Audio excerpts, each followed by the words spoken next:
Biz Балқаш ауданы жастары тәуелсіздікке арналған шеруімізді Қапшағай қаласынан қабылдадық.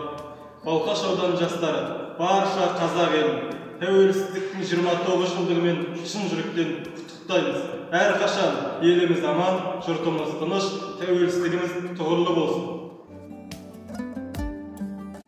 Қазіргі тәуелсіз Қазақстан ата-бабаның орындалған шұғылалы арманы, сарғайып күткен сағынышы.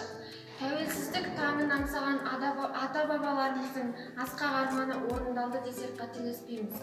Сондықтан да тәуелсіздік тарихы арнайы әңгімеге тиек боларлықтай ұлы тақырып екендігін қазіргі ұрпақ ешқашан естен шығармауы керек. Тәуелсіздікке ынтымағы жарасқан, ауыз бірлігі берік халық қана қол жеткізе алатынын өткеніміз нақты дәлелдеп берді. Тәуелсіздік бабалар аңсауы, ұрпақтың қолы жеткен киелі кезең. Тәуелсіздік таңбасы таста қаны қара жердің топырағында жатқан құдіретті де қасиетті сөз.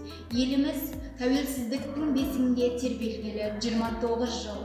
29 жыл ішінде Қазақстан етек жеңін жиып, шекарасын бекітіп, өз алдында дербес зайырлы ел болды. Бұл атадан келе жатқан ұлы жеңістің жемісі.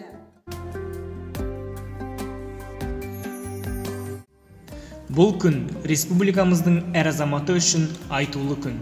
Ұлттық қасиетіміз бен ұлттық құндылықтарымызды ұлықтап, ұлттық намысымызды оятқан, әлемге қазақты азаттық сүйгіш, рухы биік, намысы берік халық ретінде жариялаған тәуелсіздік күні құтты болсын.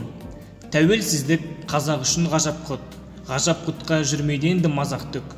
Бөрі мінез бабалардың арманы, айналайын алтын қанат азаттық.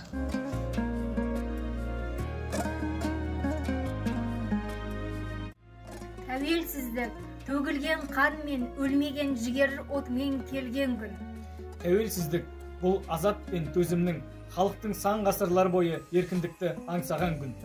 Тәуелсіздік барлығымыз үшін ерекше қасиетті күн.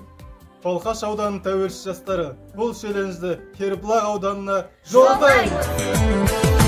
Жаса, жаса, қазақ тілім, жаса, жаса.